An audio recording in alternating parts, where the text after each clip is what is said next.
The complexity of an essential oil is also the reason why it has multiple healing properties. Peppermint oil, unadulterated, helps simultaneously against nervous, hepatic, circulatory, immunitary, intestinal, dermic, and psychological disorders.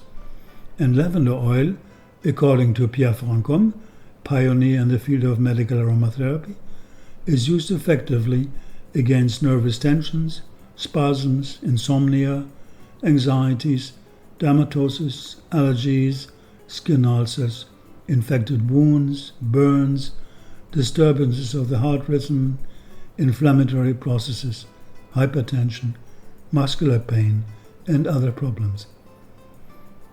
The same scientists have compared in several of their publications the unity of what they call the eubiotic approach of medical aromatherapy versus the allopathic approach. They have pointed out the complex action of an aromatic molecule on the germ, the milieu, and the immunitary system simultaneously versus the extremely limited antibacterial properties of chemical therapies, with their numerous unwanted side effects. Antibiotics should be used only if it is unavoidable. Such was the summary of the International Congress on Chemotherapy, which took place already more than 40 years ago in Naples, in Italy. Are our physicians aware of it? Do they know that essential oils have properties far more powerful and more life-supporting than any antibiotic medicine? Today's major killers of people in the Western Hemisphere are heart attack and cancer. We should not expect any breakthrough in the near future with regards to treatments of these problems if we continue to base ourselves on chemical therapies or surgery.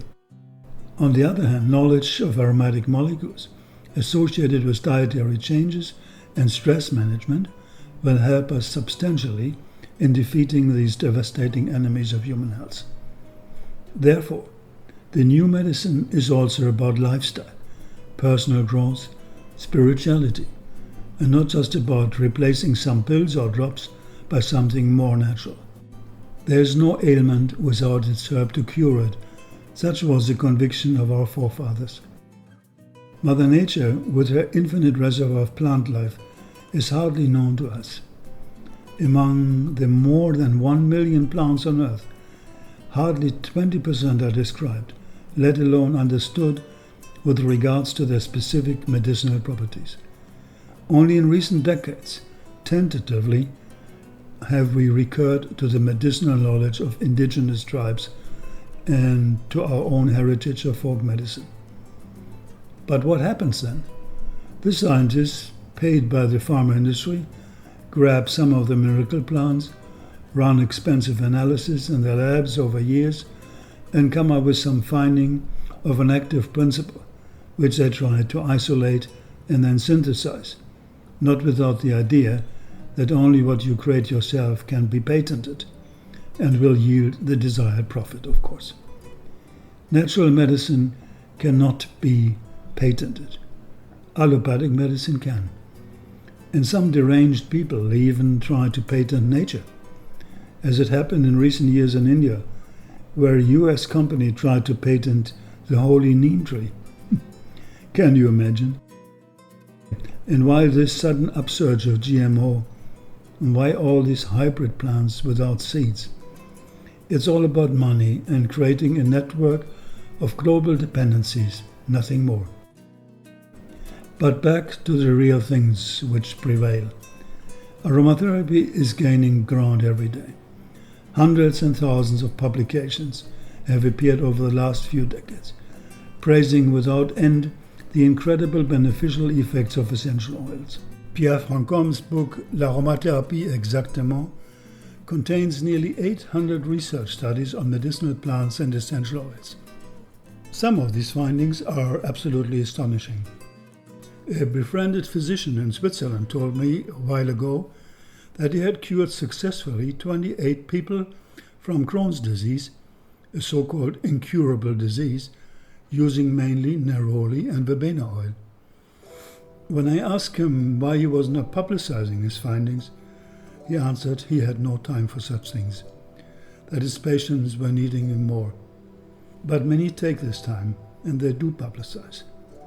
Dr. Belaire's book on aromatherapy and gynecology and his publication on the aromatogram are still a classic. And Dr. Patricia Davis, Ruth von Braunschweig, Dr. Jean Valnet, Pierre Francom, Robert Tisserand, and many others have contributed enormously to the propagation of aromatherapy data worldwide. As an example, let me quote Dr. Jean Valnet here from his classic: "A mixture of ginger, rosemary, juniper, and lavender oil is used effectively against osteoporosis, arthritis, and broken bones. A blend of cumin, fennel, celery, and parsley showed to regenerate the liver tissues in rats. Thyme is a strong weapon against Ebert bacteria, which creates typhus or typhus, staphylococcal, diphtheria, meningococcus, Koch bacteria, which creates tuberculosis. Thyme oil is far more effective in its antibacterial influence than fennel, long time considered to be the prototype of all antiseptic remedies. Garlic contains 2 antibiotic compounds effective against staphylococcus." End of quote. Electromicroscopic research shows that essential oils of geranium, neroli, and niaoli were able to kill in very short time Staphylococcus aureus, Escherichia coli, herpes 1 virus, and Candida albicans. Professor Griffon in France studied decades ago already the antiseptic properties of certain essential oil blends, among which lemon oil played a major role. Already Morel and Rocher have proved that the evaporated particles of this oil are capable of neutralizing the meningococcus within 15 minutes, the Ebert bacteria in hardly 1 hour, the pneumococcus in 1 to 3 hours, the Staphylococcus aureus in 2 hours, and the hemolytic streptococci within 3 to 12 hours. Griffon also looked into the vitality of pathogenic germs contained in the air. His blend of essential oils containing fir oil, peppermint, lavender, rosemary, clovebud, and cinnamon oil was evaporated at 15 centimeters over the floor, where the pollution with germs is much higher than at nose level. The analysis without evaporation using petri dishes showed after 24 hours the presence of 210 stems of bacteria or fungi containing, among many others, large amounts of mold and of staphylococci. Within half an hour of evaporation of the essential oil blend, out of these 210 stems, only 4 had survived. Knowing this, I recommend to the frequent travelers to always travel with a diffuser of essential oils and a good quantity of fine-smelling antiseptic essential oils. The carpets in hotel rooms are highly polluted with germs. Measurements have shown that up to 9 million pathogenic germs per square meter happily cohabitate with you in the nicely furnished hotel rooms. Well, often you may even smell them. And then your blend is not only antiseptic, but also helps you and your nose survive in a highly unhygienic environment. If at least the aromatic vacuum cleaner had already been invented to compensate the nuisance of carpets in public places.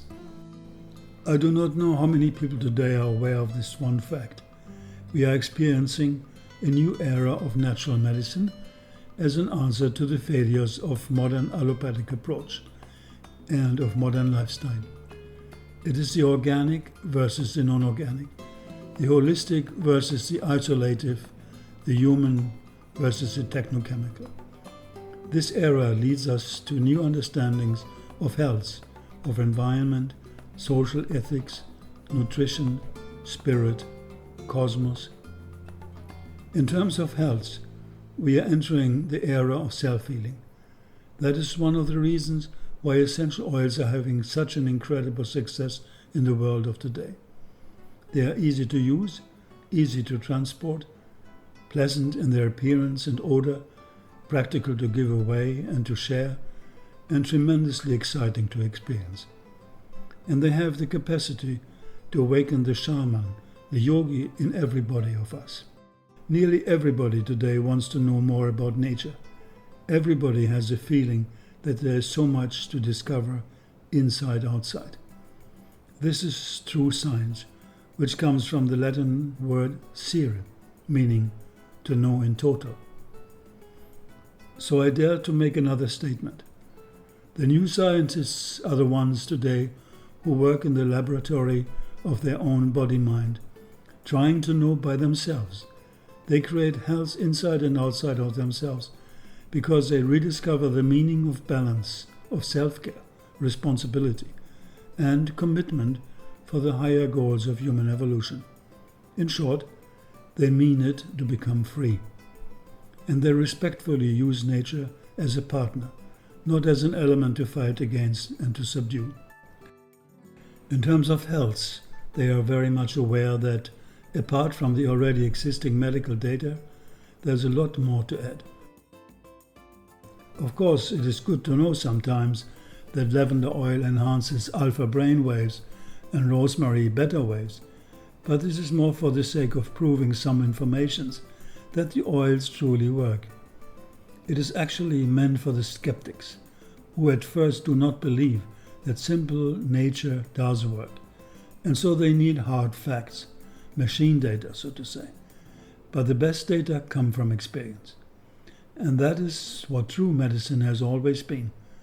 The cumulative data of experience of mankind, advancing in togetherness as if one single collective being, as Blaise Pascal, the famous mathematician and philosopher, once put it, quote, as if all the sequences of generations through the centuries could be looked upon as one human being who continues to live and always continues to learn. End of quote. So nothing is forgotten. Everything is rightly placed and okay. Even the failures are okay, because they are necessary for the next step of improvement. We might go astray here and there, but there's a flow, a peace, a harmony in all this. Aromatherapy today is not what it will be tomorrow. We are just scratching the surface. All the beautiful schools and associations of aromatherapy, the conferences, symposia, seminars, the magazines, the research data, publications, the Heilpraktikers in Germany, the doctors in Switzerland, the nurses in France, the managers in Japan, excited by the better performances of their secretaries and of their staff using essential oils in their offices, the housewife in the US preparing the bedroom for an exotic night with her husband, the massage therapist from our friend Yo Jun, a famous hot spring spa in Taiwan, the cosmeticians in Norway, the aroma missionary doctor in Provence, teaching his gospel of a new age global aromatherapy medicine. They're all just beginning. And so my last statement here is, we are just beginning to understand nature. There are millions of more secrets to uncover. This goes hand in hand with the progressive knowledge about our own inner nature. And this is how evolution works. Can you imagine our grandchildren may laugh when they hear about the approaches of natural medicine or aromatherapy today? But maybe they will just be wise and adore those who have started again to feel that pull from Mother Nature, feeling that nothing is unspiritual, nothing without its unique value in the long corridor of time. In this, also the errors and traumas of our modern world make sense and lose their stings. Aromatherapy in its domestic beauty to enhance comfort and well-being as well as in its medicinal form will definitely play an even greater role in the coming decades. It is already very much present everywhere anyway. Believe it or not, the number one Christmas present over several years in Germany was essential oils. And countless have the naturopaths in the meantime become who prescribe essential oils. There are pharmacies in Europe which already sell more essential oils daily than allopathic medicine. Quite surprising. And we can imagine that we will be able, maybe soon, to pick up our own personal aroma diffuser at the hotel reception with a small bottle of natural essential oils. Numerous hospitals worldwide are already using essential oils for their antiseptic properties or for their comforting the patients. So do homes for the elderly generations, shopping malls for their customers, schools to enhance the learning capacity of kids, etc., etc. And we could also imagine that going to the doctor could mean one day first to go smell something really, really marvelous. Because we have to learn to understand that health has to do with nice odor, and every disease has its bad smell. And we do not want this around us, and definitely not at a place where we expect to be balanced and healed. So the door of the doctor's praxis opens, and some special fragrant blend envelops you, concocted personally by this master physician who, you are lucky, has just come out of a deep inner silence, and with a serene smile he hands you over to some sweet-looking massage therapist enveloping you, after a warm shower of course, for 20 minutes in fragrant ointments of the real kind. And then she guides you back to the doctor, who will know through direct intuition and knowledge where to put his hands on and what kind of oils or herbal treatments to prescribe. Or imagine airplanes where the refresher cotton handkerchiefs are not smelling some awful artificial eau de cologne, but real essential oils made from concentrated sun, moon and star energies, and that there are some perfect fragrances to wake you up and others at choice to soothe you and make you doze away in the arms of the invincible Morpheus. Well, some dreams may come true. The plants are apparently working on it. As Bharaj Maharshi, a very holy man from India, once said at his first international symposium on Ayurveda, 1987 in Delhi. He said, "The plant devas recently invited me to a congress, and they told me that they are very much aware of the human problems and the precarious situation of humanity. And they said that they have decided to do more for us." End of quote. Such a wonderful message. So let us hope that the outer sun, which nourishes all plant life, will inspire everybody, including the doctors, to connect with our inner sun, the light of spirit within us, so that the outer and inner can merge in harmony for true freedom in the fullness of the divine, creating a new festival of living on our dear planet Earth.